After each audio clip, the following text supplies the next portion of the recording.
Turn.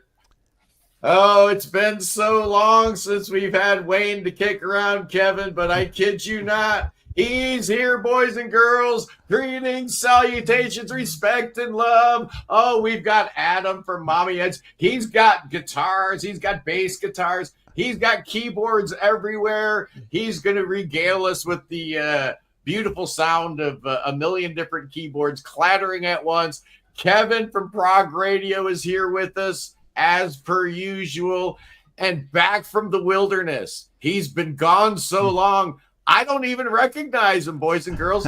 It's Wayne from Pocket Full of Heap. Wayne, how have you been in the wilds of Alberta? Did you survive the elections and all that crazy stuff?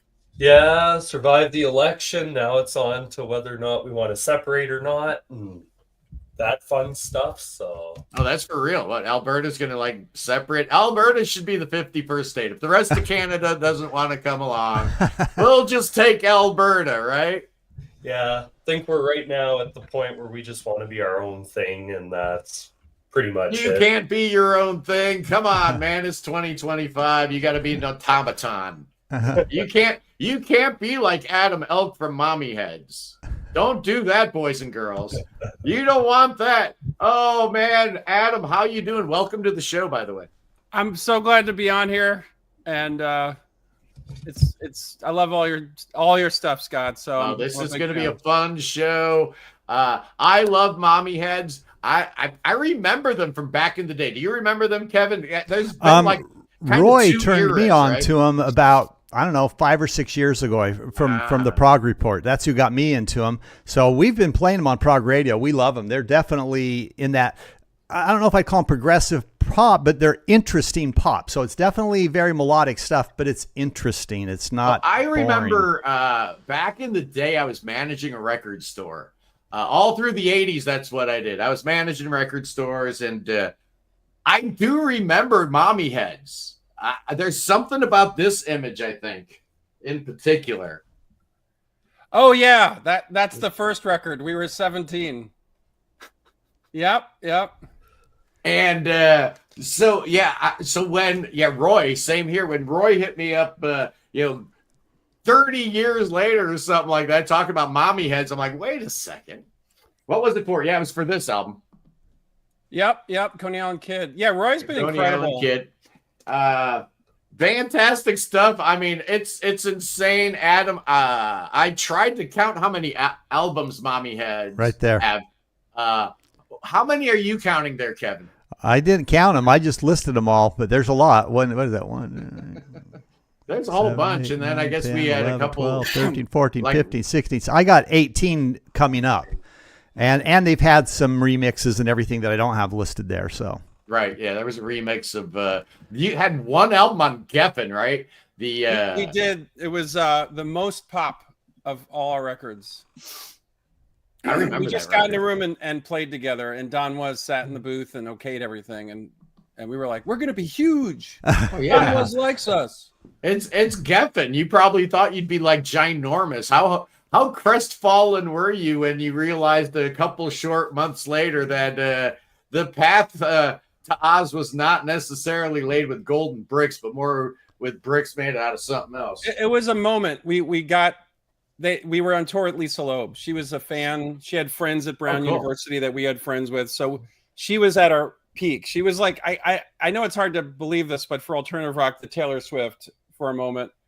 And we were playing amphitheaters with her, and she was on Geffen. She had like the biggest signing bonus ever, and they were just A&R guys were tackling each other at shows. Is she who you got your glasses from? Is that where you got your glasses? Well, wait a second. Didn't Lisa have the first #1 hit that was actually on an indie label? No label.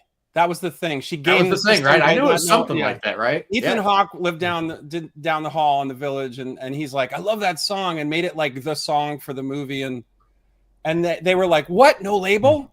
This is impossible. Yeah. So she had it was massive. So we were opening for her. We were this scrappy little indie band that had just put a record out on Peter Cadis's label, who is a producer for Dream Theater and the National, and we were his first band. And then we got scooped up by Geffen. They thought, oh, well, if you're opening for Lisa, you got to be good. And they assigned us 2 A&R guys. One was Tony Berg, who had Peter Gabriel, Counting Crows, Amy Mann. And then the other one was Todd Sullivan, who had Guns N' Roses, Weezer. And we knew we arrived when they opened the closet, the CD closet, and said, take whatever you want. We were just like, scooping all these CDs into our shopping bags. And he was like, I got Peter Gabriel on the phone. You want to talk to him? Like making little quibs that would just break us, like we were just like, ugh. So it was really cool. It was a nice moment. And then it came out and they realized, what did we do? This is horrible. We hate this band. This is the worst record we've ever put out, aside from Neil Young's like Devo tribute in their minds, So that was it. It was over. But done deal. That we've had. But they didn't give up. On. They then went on to release a whole bunch more records. So obviously didn't give up. Probably some of the best material was post Geffen. In fact, you could make a case that getting dumped by the major, then going on hiatus for what? How long were you guys like kind of not a thing? 10 years, and then we came back. And the irony is this, and you guys are going to love this. So we get back together, and we keep getting calls from Sweden. And they're like, are you together? What's up? We need you to play. We have festivals lined up. And I'm like, we don't exist. So we got back together to go to Sweden and play all these progressive festivals, which we'd never touched on. And we get there, and these guys meet us, and they're literally the Prague ambassadors for Sweden to the world. So one guy, is anytime Genesis shows up, he's their guy, right? He's had him on speed dial since 71. Another guy is like, it's like a train of Prague. Sweden. It's like Opeth. Every band comes from Sweden. And they basically convinced us that we were actually a prog band. And they basically said, go back to America and make more records that are progressive. And we just said, okay. And since then, we've been very thankful to our Swedish friends for kind of giving us a therapy session. Big in Sweden. I love that. Yeah, so that's pretty dope.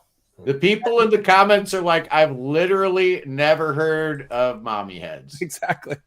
I've never heard of them, and I'm in the band. That first record came out, 1987, Yeah, I mean, how do you have that many records and so many people don't know about you? That's crazy. So you clearly work hard at making the music. It just people apparently need to find out about it.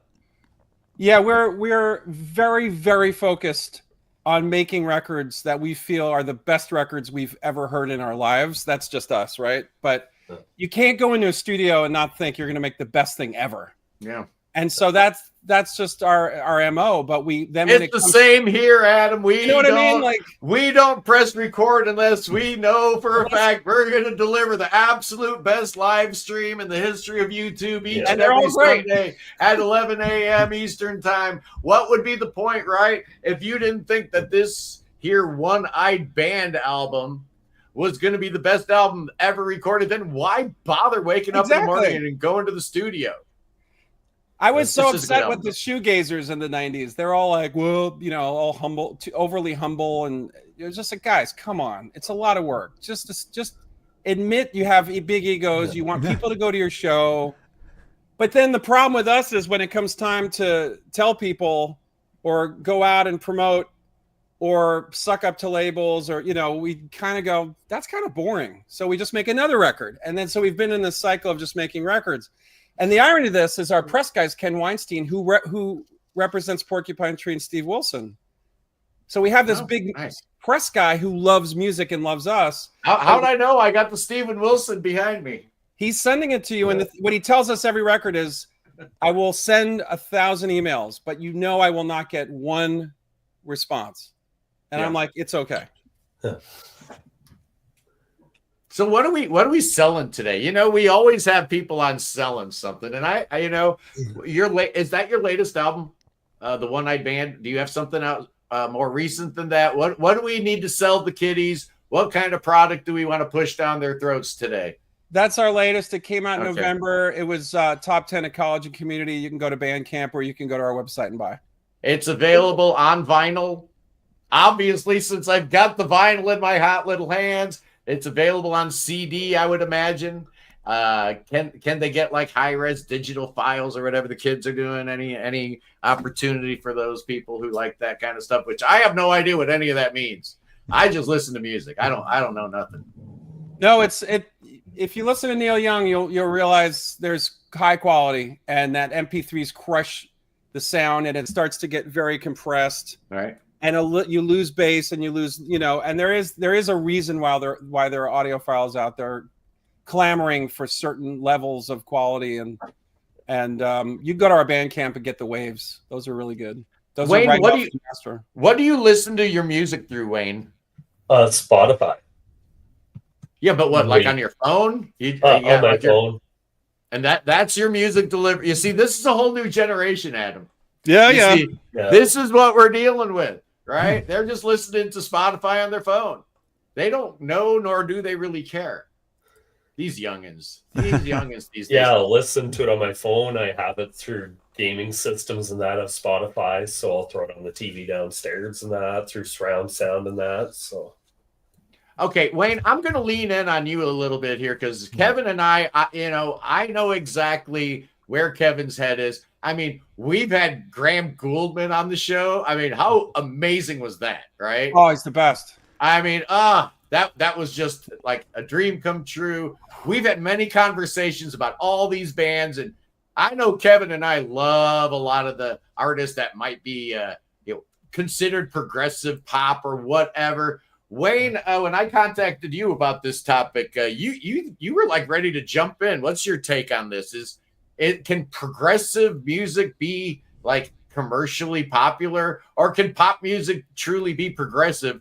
Or is this truly an oxymoron and we're just wasting time and valuable oxygen even talking about this? What's your take, youngin? I think it can be. I think pop can definitely be progressive. Like, to think about it, even the Beatles, like, they started out just pretty much like I Want to Hold Her Hand, and they morphed all that into a whole different sound. And then that continued into like the 70s, especially the 80s. Like, you look at how many of those people who were in prog bands then just started releasing pop stuff. And some of that stuff was actually so sophisticated in that you look at artists like Kate Bush, definitely fits that mold. Peter Gabriel, Phil Collins. And I remember I messaged you, and you can make the argument that the most successful progressive pop song of all time is the Miami Vice theme by Jan Hammer. Why not? Why not? Think about it. I mean, at first when you said it, I'm like, dude, that's stupid. The typical Wayne nonsense. He's wrong. He's dead wrong. But then, first of all, it's Jan Hammer, right? Yeah. He don't need nobody touting his prog bona fides, okay? Come on, man. He's Jan Hammer. Yeah. And then you listen to the piece, it's like, oh, okay, maybe kind of, sort of. Hey, Adam, are you hip to Kevin Gilbert? Oh, my God. So the guys in Sweden love and adore Kevin Gilbert, and he was supposed to take over that spot in Genesis. But when he got the telegram or whatever it was, he died that same day. That's what I heard. That's the myth. Yeah. But it was, Kay, call us. Like, it was someone from Genesis going, give us a call. We heard your cover of Lamb live, like your live covers of Lamb in LA. And I think he would have been the best replacement for Phil Collins in the early 90s. Toy Matinee is it's not everyone's cup of tea, but you respect it. Oh, it's my cup of tea. Yeah. I'm sorry. If you don't like Toy Matinee, you're probably not listening hard enough. Right. Well, and that's a perfect example. You take the essence of the Madonna stuff from Leonard, and then you bring Kevin in with the progressive stuff. And to me, that's a very great example of progressive pop kind of sound. But just imagine, for example, boys and girls, if Genesis had done just that, brought Kevin Gilbert in, and decided to make Chester Thompson a full member. That would have changed everything, I think. Imagine how good that final album could have been. I mean, all of a sudden, I'm excited thinking about it here, like 30 years after the fact. That could be a smoker, but as is, it was a snoozer. Well, Scott, it might not have even been their final album. They might have actually even done more. Yeah, hey, the Calling All Stations would not have been their final album had it done a lot better for them, you know. Yeah. What about the Flaming Lips? Oh, love them. Yes. Adorbs. Kevin, are you a big fan? You and I have never talked about the Flaming Lips. Parts, they can get a little out there for me because my sweet spot is that straight up melodic stuff. The thing that he did with Lennon was good. Claypoles or whatever. Yeah, that was some interesting stuff. Yeah, I love the stuff. All the Flaming Lips stuff. I remember getting a promo of their first album back in like '87 or something like that.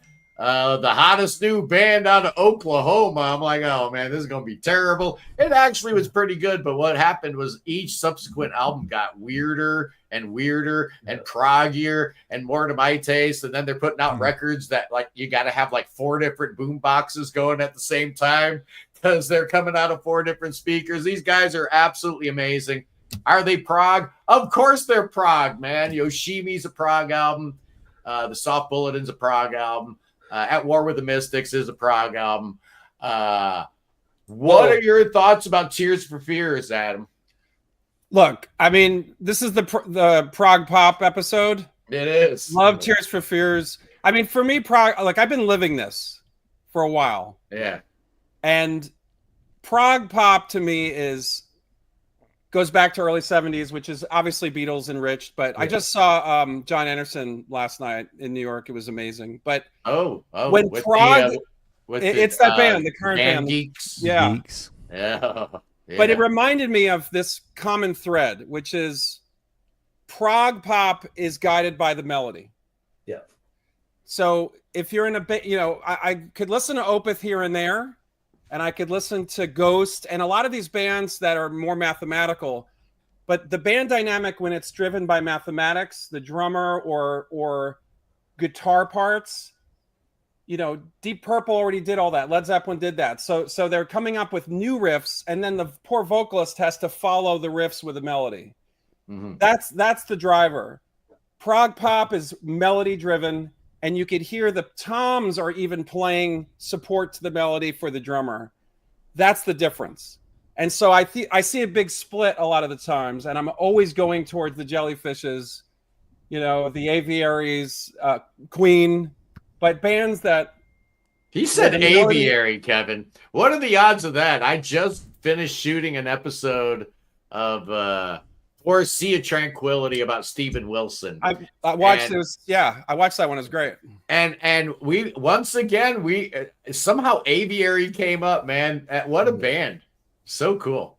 So when you're driven by melody, and it's obvious, and every member is supporting that melody or prog pop, and what makes it 2 other things: sense of humor. If you could have sense of humor, which Adrian Belew had, Elephant Talk is funny. Yeah. And he's melodic. And he brought Fripp to the melody. Fripp could do all scale stuff, which seems like scales, but they are guided by Adrian's voice. And that's why 80s Crimson for me is so amazing. Obviously, I love Red and all that stuff, but it's more professorial. It's more introverted. It's more darker, more masculine. And the 80s Crimson was more melody driven. Exactly, the Bears. So for me, this is a split. And when I hear too much math, I get bored. When I'm questioning, why did they write this? And why do I need to know about this music? That's when it's too math driven. And I didn't do well in math in school. When it's melody driven, I'm in, I can remember it. And to me, that's why we fall into prog pop. And the last thing is, if you're doing power pop and you're bored of those 3 or 4 chords going to the minor on the middle eighth, you throw in a couple of new chords, all of a sudden you're prog. Once you start to get bored with the usual classic structures, you move into prog pop. That's what happens. And if you stay together as a band and you continue down that road, you get deeper into this prog pop where you adventure off, you take synth solos, it feels unrestrained, it feels mystical, there's magic, yada, yada. That's prog pop. So those are the 3 things: sense of humor, melody, and getting bored as musicians. And not just going, hey, we can play fast riffs like the math stuff, but we can support a melody with beautiful textures and et cetera, et cetera. So you guys talk amongst yourselves, but those are no, you keep talking. The numbers keep going up. While those are my 3 touch points, and I've been living this for years. And I wish you had 10 touch points, because the more you were talking, the more the numbers were going up. The boys and girls were really enjoying Professor Adam getting down with some music theory type of stuff and some compositional notes, because he has been doing this like since forever. So he might know a thing or two, not only about how to write a song, but also how to deal with those evil people in a suit that come around and promise you the whole world and deliver absolutely nothing. Kevin, we had the very same story when we had Echolin on last month. Remember that? Only it wasn't Geffen that time, was it? Or was it? I don't remember. I think it was Geffen. Their one and only major label. I think it was Geffen. Yeah. Well, different regime at the time, though. I think when you talk melodic or progressive pop, it can come from both sides. So you can have the progressive guys that are super progressive, and then they tip into the melodic stuff, and then you can have the straight up people, and then they Stairway to Heaven. That to me is a very progressive song, but it's coming from more of this rock bass line. But then you take like Neil Morris, he's the king of that, I think, where there's those progressive roots, but he even says it. He goes, you can only do so much of the tiddly bits, then you got to get right back to a melodic line to keep people interested, to keep them engaged. But you stay there too long, then they get bored. So then we got to go back to some tiddly bits, and we got to make it interesting. So there's so many things that make prog. But the thing that makes the most important element for me of why I love prog is that dweeb, that dynamic wandering effect where it's just going all over. You kind of get lost in it. Any music can do that. Country could do that. Pop can do that. If you keep it interesting and you move around and you change things up, but you keep it with some melody, if you like that, you're going to love prog radio. That's every song we play. A lot of music doesn't do it. No, absolutely it doesn't. I'm a songwriter. I've been a Warner Chappell songwriter. I've been a BMG songwriter. I've written for other people. The worst thing to happen to music is money and success.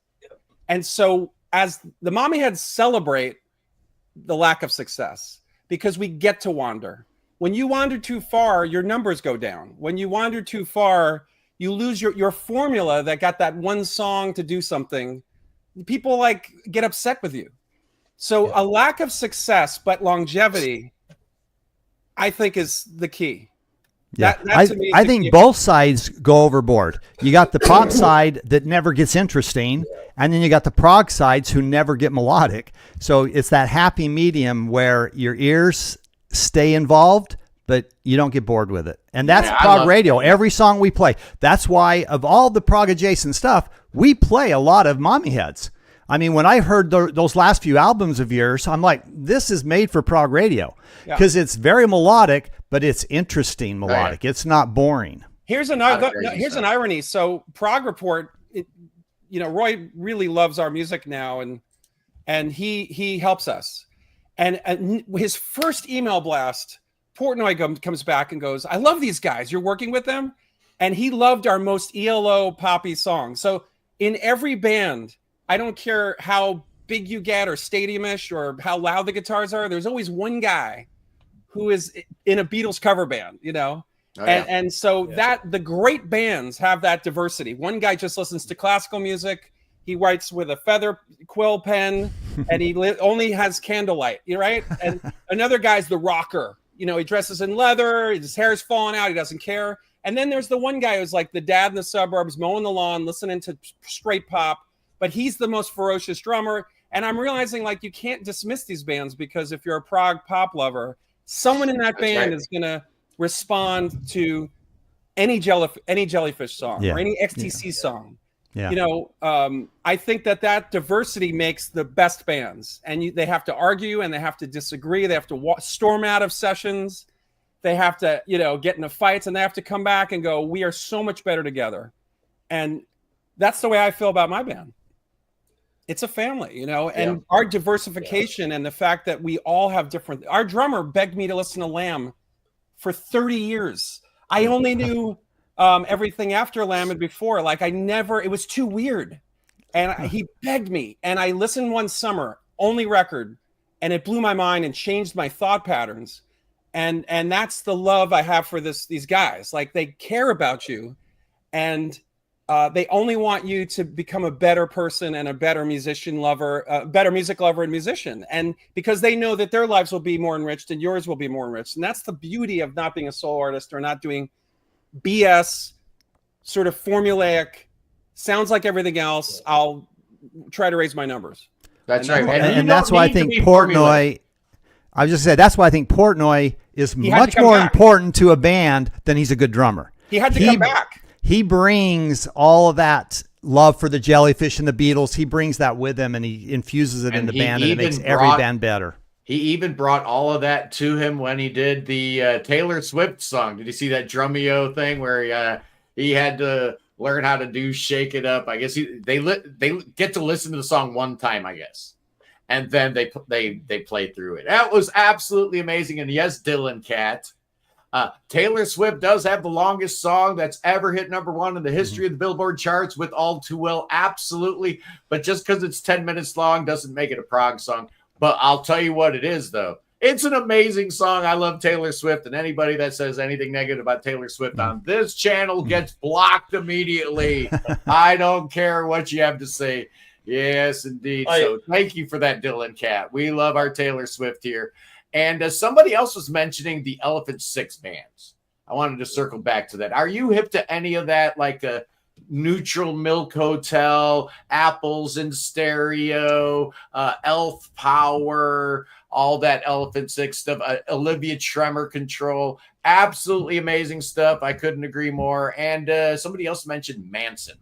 Yeah, so we did a tour in Sweden with the band called Eggstone. They're called the Mommyheads of Sweden, and we're called the Eggstone of America. And one of their biggest fans is John Ferguson from Apples and Stereo. So we just toured with John on keyboards in Sweden, and then we played the United States.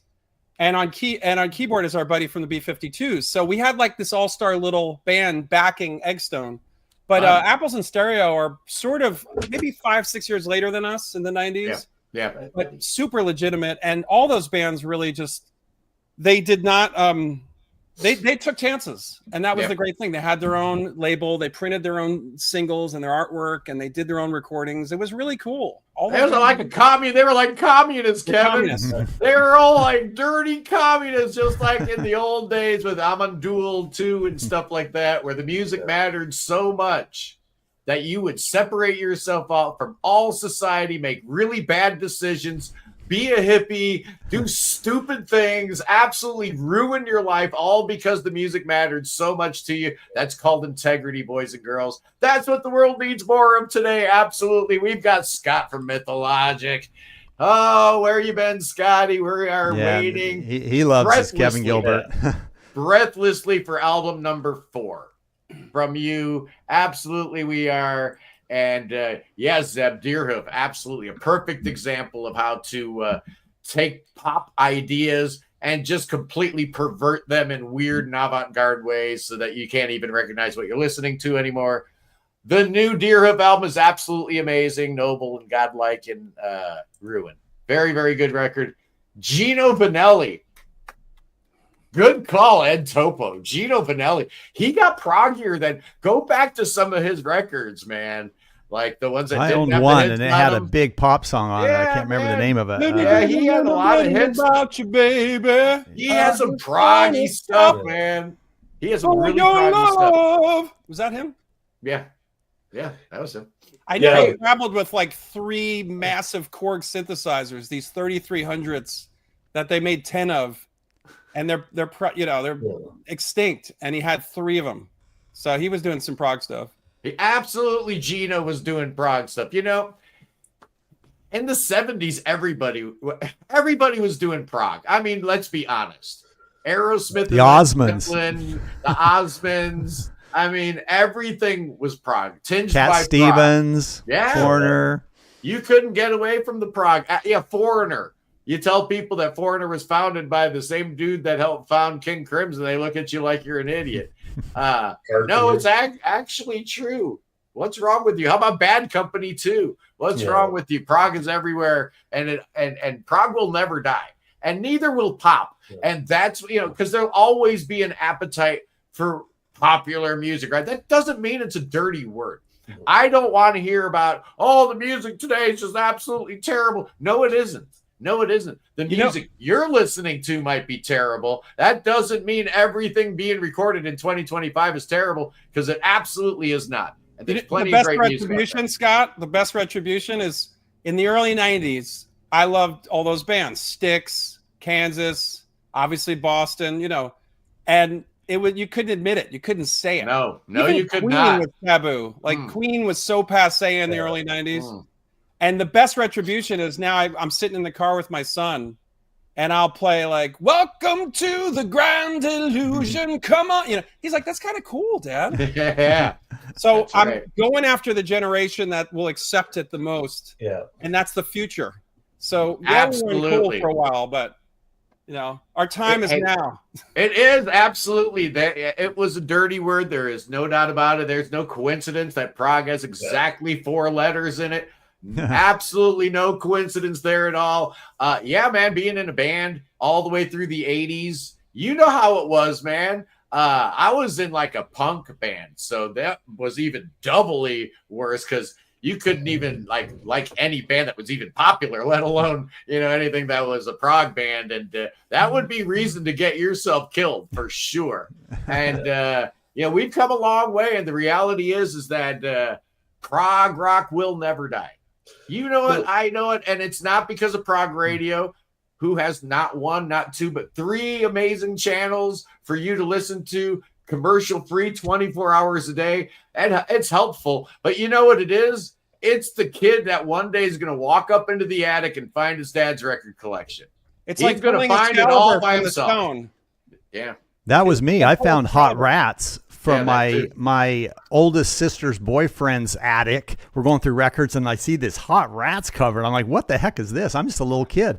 I listened to it, and yeah, the rest is history. But and that's why another reason why the vinyl revival is so important, because so many youngsters came to the prog because of their dad or their granddad's record collection, that, you know what, we're getting younger people into prog, so their kids, you know, down the road, Wayne, your kids are going to go up and they're going to find Grandpa Wayne's records, right? And even though they're all reissues and whatnot and extremely overpriced, they're still going to explore, because there's nothing better than the album with the 12-inch by 12-inch artwork.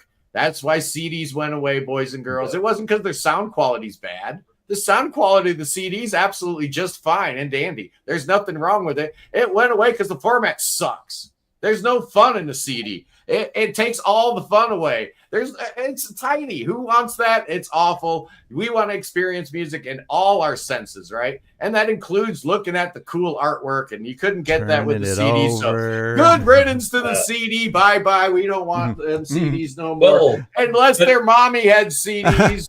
Yeah.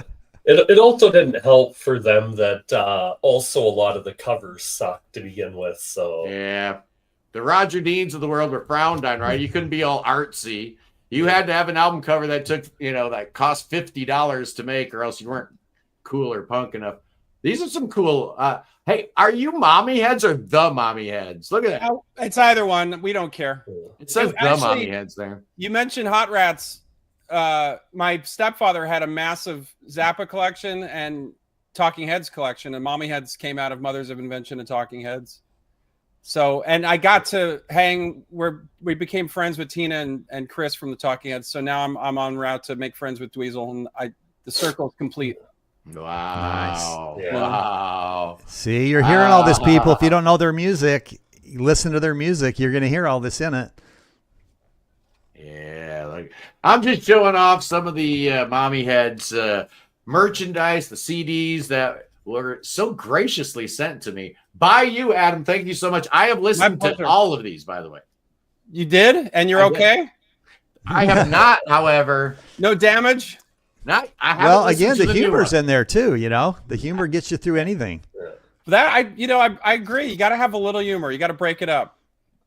It's like Zappa said: "Does humor belong in music anymore?"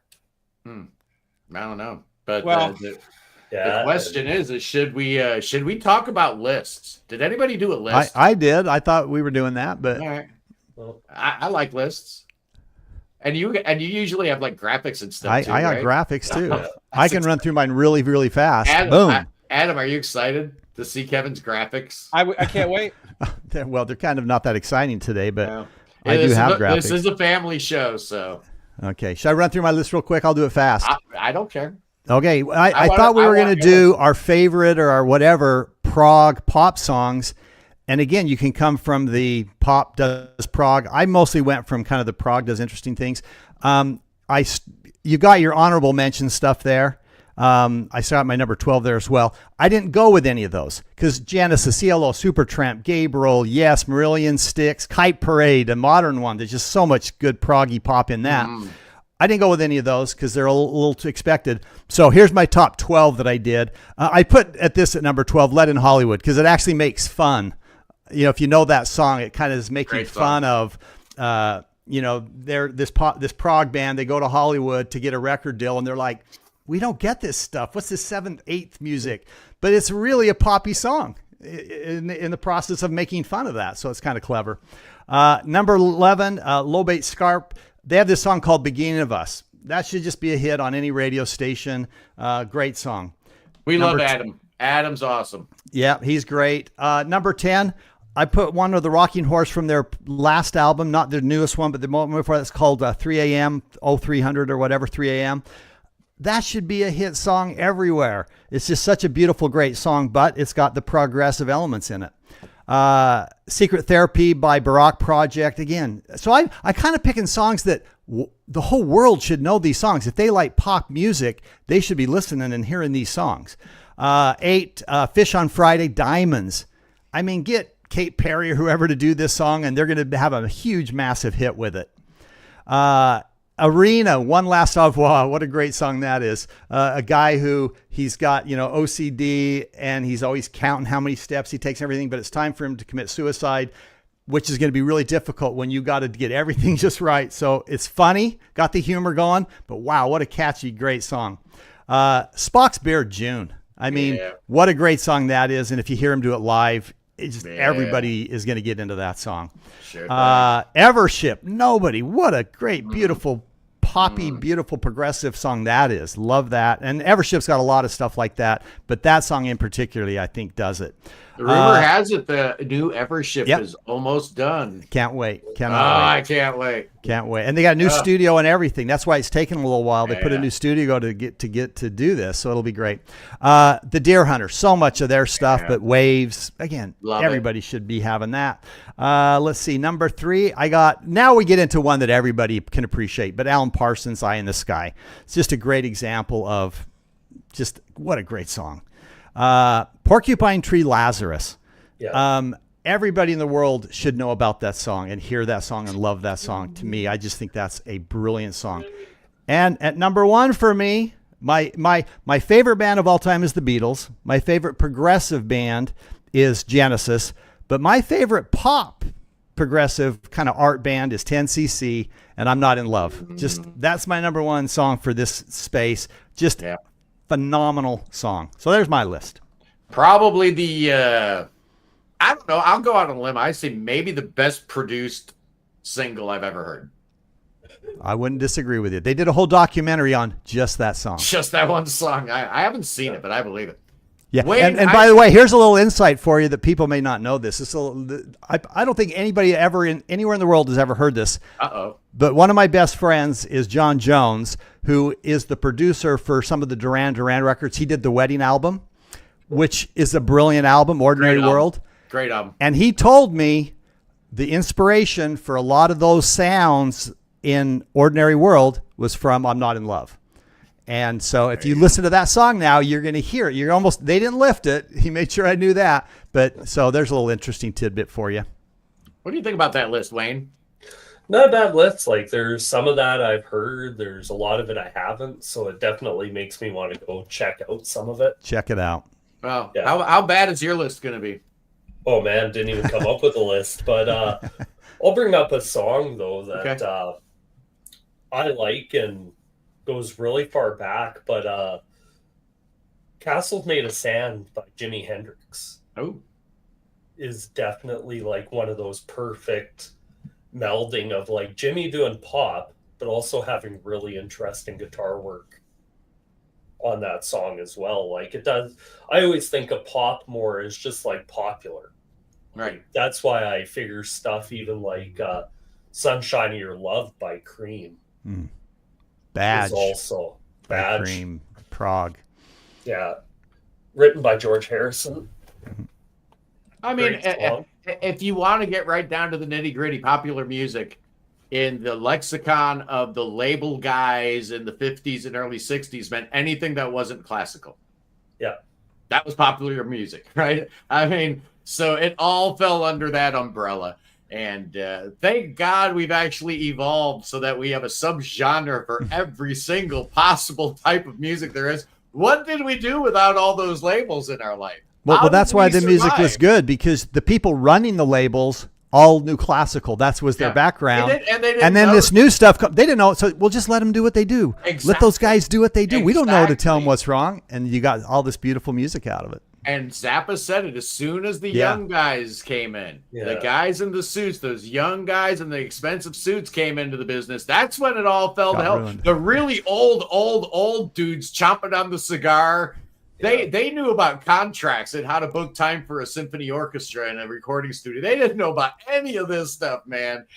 So they just let the bands do whatever the heck they wanted to do. And that's how we got all that magic. A big, big reason why we got all the magic from the late 60s, early 70s was because of that dynamic within the major record labels and some weird band out of Liverpool that kind of made anything possible. All the rules were out the window. Nobody cared anymore because you could have the next Beatles on your hands. So why not give these this weird band that's playing an electric xylophone and whatever? Who knows? Who cares? I don't understand it. I'm not trying to understand it. That would come later with the A&R guys and their slide rules and their, they understand every single thing about the business. And, Adam's we probably know what you want to hear. You don't, but we do. What I noticed going into Geffen and going around, we did a tour, is they knew less than my local auto body shop about how to put out a record. They knew nothing. It was just guys in the right place, right time. The A&R people were clueless. Aside from a couple that turned it into an art form. They would bring Aerosmith back from the dead, and et cetera, but or like play Guns N' Roses at 4 a.m. and because they knew that their constituents would be awake, going to sleep at 5. I mean, that was a stroke, but they didn't know anything, and they certainly didn't know how to break a band. They looked at you and said, "Okay, here's the money." They were just a bank. Go break it. I'm like, we don't know what we're doing. I want to do an episode about how in the world Geffen brought Aerosmith back from the dead. Because, in my brain, I remember, they brought everybody back and Geffen's behind it and bam, like that. It didn't happen just like that. That first album for Geffen, that first reunion album was an absolute bomb, man. Nobody bought it. Nobody cared about it. Nobody was talking about it. It had no hits at all. It wasn't until the second one was that Permanent Vacation.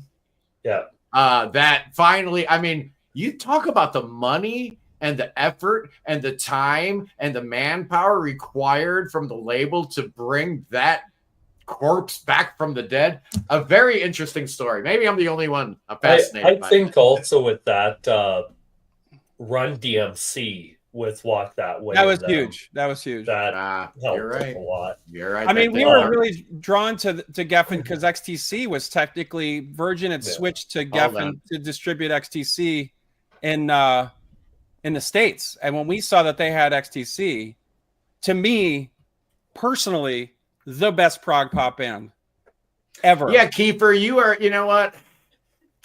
are on the schedule next week for the Black Sabbath show, but I don't know, man. You're walking on some real thin ice here. Well, I love Black Sabbath, but I also love XTC. I mean, you don't know or like XTC, but you love the song Peter Pumpkinhead. That's a great song, but that is a great song. I love the song Dear God by Dear God was that was in every paper in the 80s because some kid took somebody hostage in a school and demanded they play Dear God over those weird loudspeakers that hung over the teacher. Duke the Stratosphere, incredible band. And that was in all the news, and they were like, okay, who's this band that's making kids? It's not death metal. No one's going over like, it's a song that's amazing, and it made this kid want to somehow get the word out. Yeah.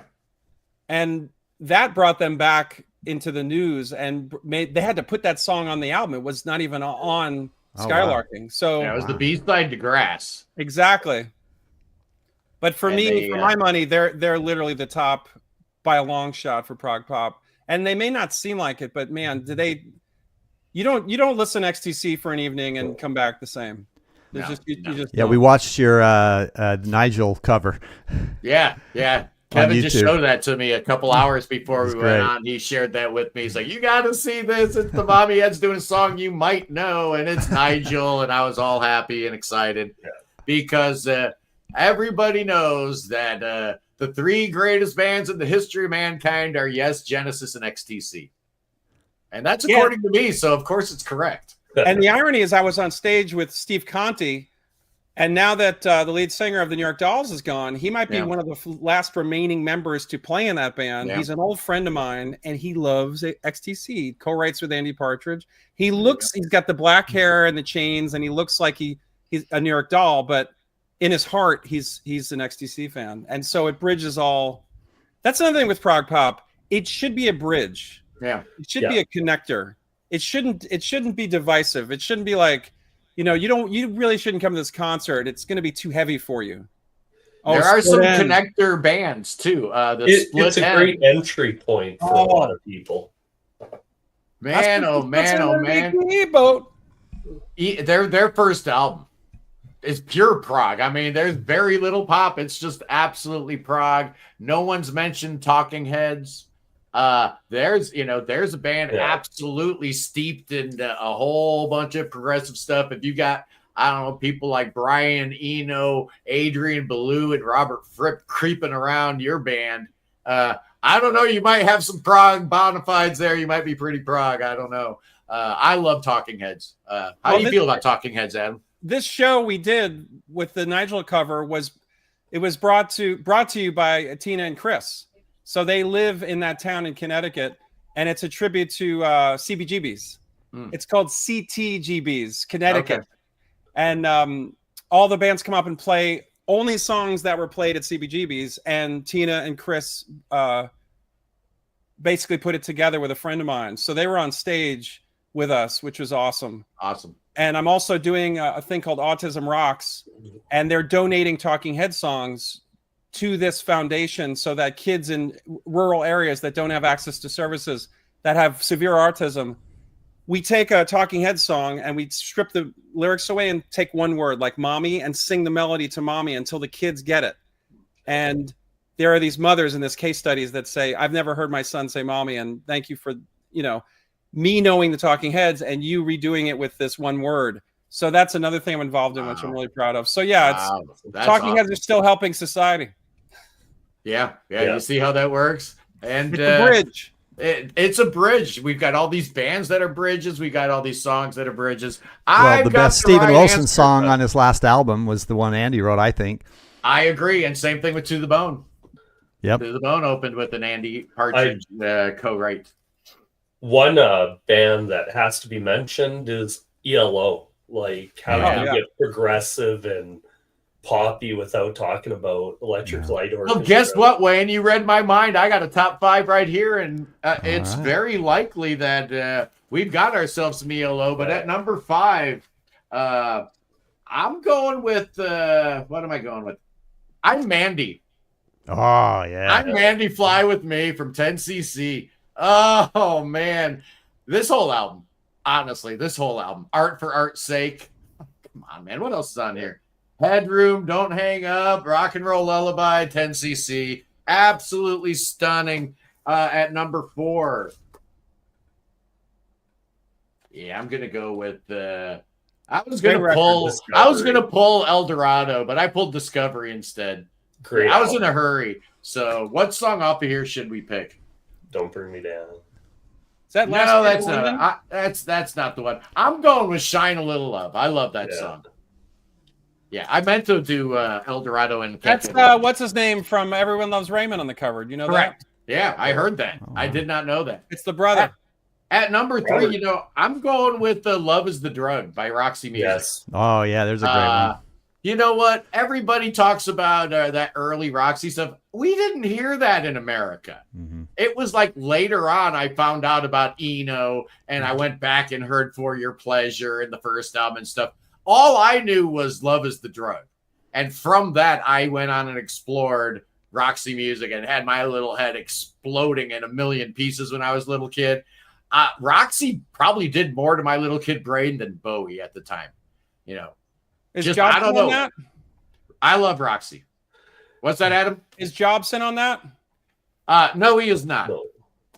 No, he is not. He showed up a little bit later. All right. And this is in honor of you, Adam. I'm going with Making Plans for Nigel. All right, nice. Gotta do it, man. Absolutely. That your cover of it was absolutely stellar, but everybody knows I am a ginormous XTC fan. To me, they fit the palette of progressive pop perfectly. Andy Partridge knew all about all the prog bands. He didn't like them all, but he knew all about Yes, and he knew all about Genesis. He knew all about King Crimson. He was listening to all that stuff. He pretended he didn't like it, growing up in Swindon, a little kid playing with his little toys, inventing little games and stuff like that. But he secretly loved it all, like all those clowns that say they don't like prog rock. They're all liars. Andy Partridge was a liar. Absolutely, he's a prog head. He's always been a prog head. XTC has always been a prog band, 100%. And I will always love Drums and Wires, who is my favorite XTC album. And for good reason. You had Barry Andrews, and like new wave is breaking, right? The whole sound of these Farfisa organs and all this 50 sounding stuff is like the sound du jour, right? Everybody's doing it. Keyboards are everywhere, and your keyboard player quits. So what do? You hire a guitar player. Yeah. I mean, in your town. They were Dave destined. Gregory. Yeah, Dave Gregory, one of the greatest guitar players who's ever lived, happened to live in the same hometown. But talk about a recipe for absolute career suicide. You hire a guitar player in '79. But you also happen to record one of the greatest albums of all time with the help of Steve Lillywhite. This album's absolutely perfect, unimpeachable. And if you're talking about progressive pop, how about the progressive pop suite that takes up all of side 2 of Kate Bush's Hounds of Love, The Ninth Wave? I think is maybe the best distillation of all these progressive pop ideas on one side of music. Absolutely love it. Kiefer wants to know if we would consider Marillion in this progressive pop. Kaylee, I mean, certain songs, definitely. Yeah. Absolutely, Kaylee. That was a big old hit in the UK, so absolutely, why not? Yeah. I think that song White Russian is my favorite. Yeah. It's political, it's the groovy, it's angry, it's everyone playing on all cylinders. How about Bjork? Bjork, sure. Definitely. And we could get into a lot of those artsy, fartsy female singers, right? The Tori Amoses of the world, the Fiona Apples. I think there's plenty of prog in all of them. And then some of the current crop of amazing female artists like Chelsea Wolfe. I mean, so many great artists out there that are truly progressive. Maybe we can't put that prog tag on, that capital P prog tag on, but that's all right. I think sometimes when they're doing it too, they don't think prog. They don't know what they're doing. Take November Rain by Guns N' Roses. I don't think they knew that this is progressive or whatever. They're just like, let's do this really cool thing that goes on forever and has these rich sounds. That's progressive rock. Well, I think some of that, like if you look at the 80s and bands like GNR, I think they were still in the spirit of what came before. Yeah, still a little bit in the spirit of the 70s, where even a band like the Eagles could put a song like Journey of the Sorcerer on a horrible album filled with horrible country rock songs. All of a sudden you have a banjo prog song. What in the world? I mean, the 70s are just unbelievable. Hotel California to me is very progressive. It kind of is. And you know what? I'm sorry, I'm a Joe Walsh guy, so anything Joe Walsh is on, I can't hate. And we haven't really talked about Supertramp. Oh, great band. I did. They were on my honorable mentions, but they're right. You had them they're in that sweet spot for sure. I got a question for you guys. I was thinking about Fool's Overture. Oh yeah. Do you guys know Bruce Willie and the Camera Club?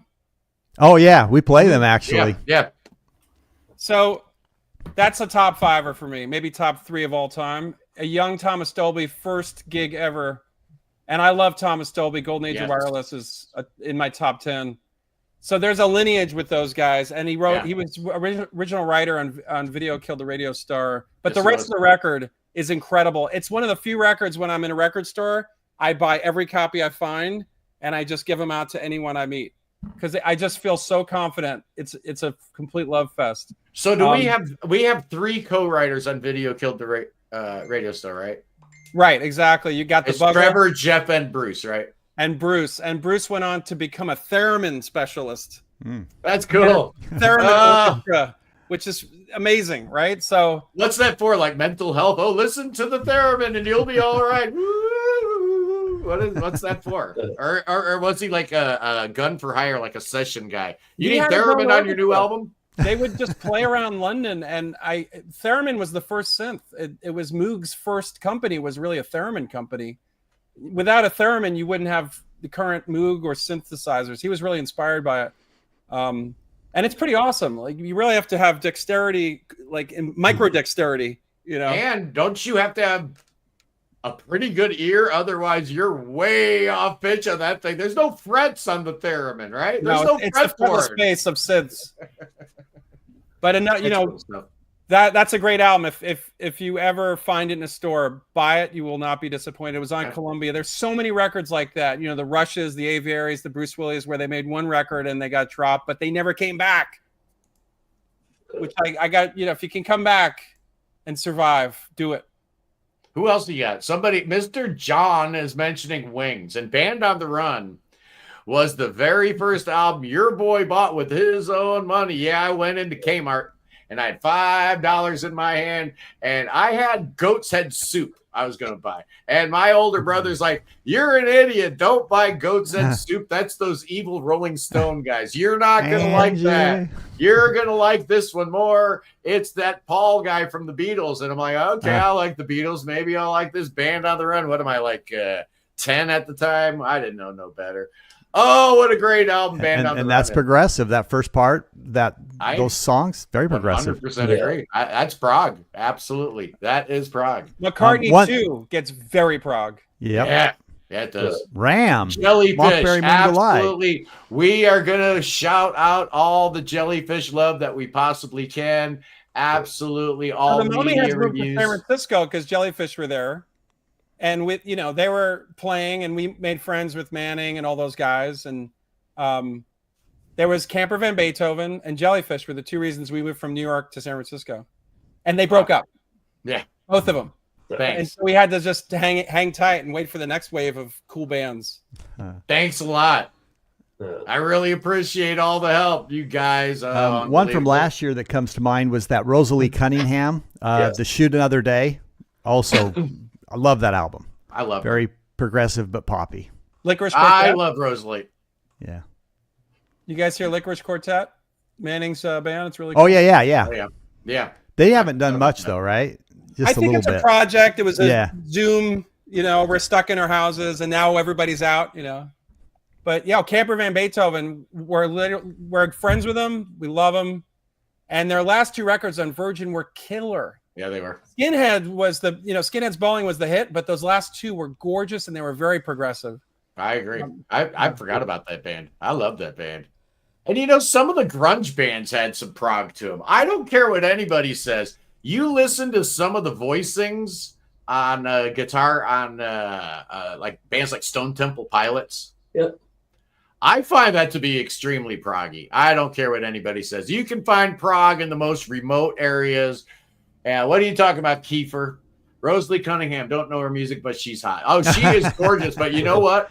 I have a problem with Rosalie Cunningham. And every time her name gets mentioned, I say 2 things. 1, Rosalie, you're an absolute genius. I have loved you from the moment I heard your music with your first album with Person. But, you got to lay off the boomers, man. So you got to stop complaining that your audience is old white men. All right? You're playing prog music. Who do you think your audience is going to be? You're hurting my feelings, okay? Me personally, every time you take a jab at your audience, it's just a bunch of old dudes. You're hurting my feelings, Rosalie. You really are. Because guess who's got the most disposable income? It's the old white dudes you're pissing off. So, you know. I just saw John Anderson, and I brought my son, who's 17. And we look around this Westbury Music Hall, which is a circle in the round. And he's like, Dad, everyone here is grandpa's age. They're over 70. They're barely can walk. But I'm like, but they have the best taste. Yeah. And they started with Close to the Edge. And I've never seen more 70-year-old guys get up with tears in their eyes and their hands up like they were in church. Yeah. And they never sat down. And during I Get Up, I Get Down, more tears were flowing. And at that moment, I think my son realized there's more to life than A$AP Rocky, et cetera, et cetera. This is really cool. So it was pretty awesome. It was a room full of you knew everyone could be on the show. Yeah. In that audience. You know, us old white dudes, we absolutely love listening to new music. But you know, we like to ply a nostalgia core. It is a whole lot of fun. And before we go, somebody brought up Arcade Fire. Absolutely Arcade Fire, particularly their first 4 albums before they went all like awful with their next 2. Their new album, Pink Elephant, is not bad. It's not bad at all. But I have a problem right now.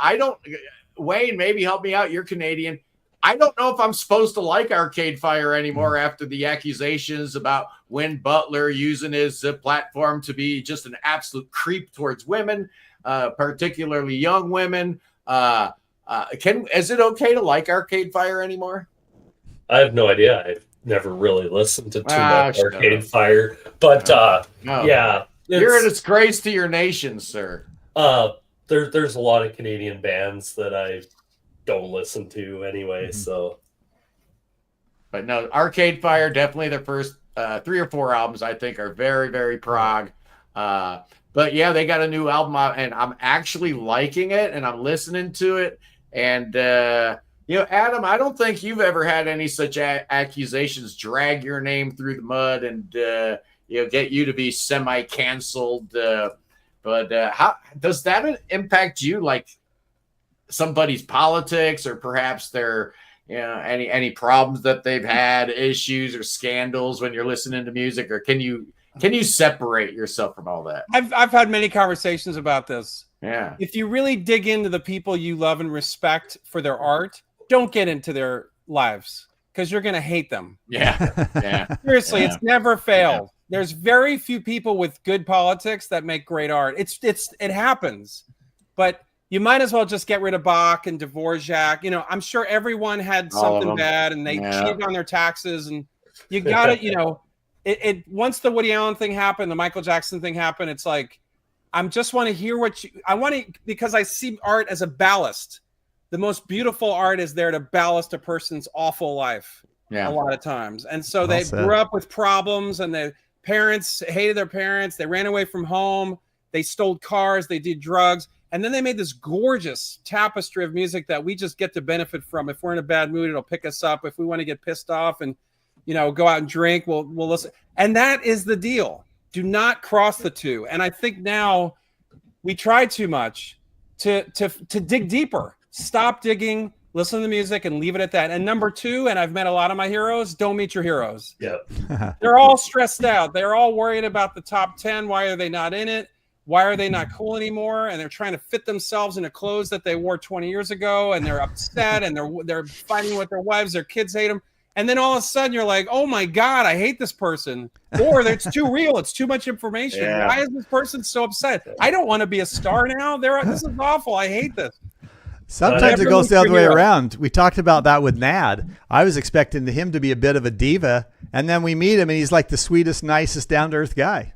There's only room for one diva on this show, and I think Nad figured that out real quick. I'll put my diva on hold. He knew that was going to be the case.